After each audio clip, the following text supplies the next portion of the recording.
आजकाल मी सध्या आता उशिराने उठायला लागले, कारण की त्यांचे पप्पा माझ्याशी बोलत नाही, जेवण बनवू नको माझं माझं मी बघणार असं करतं. म्हणून काय 2 दिवस मी बनवत होती, पण ते काय खात नव्हते. तेच आम्हाला रात्रीचं दुपारचं रात्री असं चालू होतं. तर भेंडी पडलेली फ्रीज मध्ये भरपूर दिवसापासून, तर ते भेंडीच बनवली. आणि तुम्हाला मी सांगितले माझ्यासोबत माझी माई पण होते. सगळ्यात अगोदर मी पहिला चाय घेते आणि पहिला चाय पिऊन घेते. आणि तुम्हाला माहिती आहे आता याच्यावरनं तुम्हाला समजलं असेल की मी आज नाश्त्यासाठी माझ्या पोरांसाठी काय बनवणार आहे. तर हो, आज मी माझ्या पोरांसाठी ना आलूचा पराठा बनवणार, कारण की त्यांना खूप आवडते आणि खूप आवडीने पण ते खातात. असं बिलकुल नाहीये की आज मी त्यांच्या पप्पांसाठी बनवणार नाही. मी रोज बनवते त्यांच्यासाठी पण नाश्ता, पण ते काय खात नाही.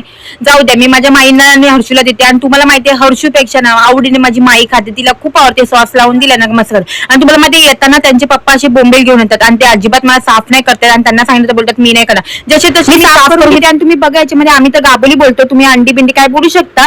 तर मस्त मी मीठ मसाला लावून घेते, कारण की मी याला फ्राय करणार होती, अजिबात रस्सा करणार नव्हते, कारण की फ्राय केलेले बोंबीलच भरपूर बरे लागतात खायला. फटाफट फ्राय करायला घेते. आणि ना खरं सांगू ना हे मलाच आवडतात आणि त्यांनी नाव दिलं मी पोरांसाठी आणले, तर मस्त असं फ्राय करून घेते. आणि तुम्हाला माहितीये हे सर्व करता करताना संध्याकाळचे म्हणजे तर 3:45 झाले.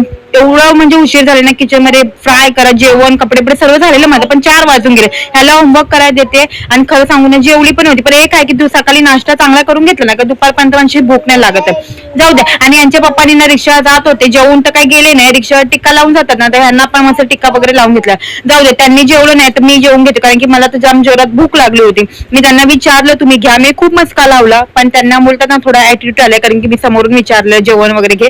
जाऊ द्या. तर आता संध्याकाळी झोपायला तर काय भेटलं नाही, 6 वाजून गेलेले. म्हणून आता विचार करूया चला हर्षूला ट्युशनला सोडायला जाऊया, मग त्याला ट्युशनला सोडायला वगैरे जातो. आणि इकडे तेच नेहमी सारखं एकदम माही बाहेर निघाली का तिला काय घरात यायचं नसते, तर ती येत नव्हते, तर तिला खेळवायला ही छोटी, खरं बोलायला गेलं तर ही तिची छोटी मुलगीच आहे, तिचं खूप खेळ ठेवते, तिला काय भरवत होती. जाऊ द्या, असाच व्हिडिओ होता आजचा. तर चला भेटूया पुढच्या ब्लॉग मध्ये. आणि आमच्या पेजला फॉलो करायला विसरू नका. चला भेटूया, बाय.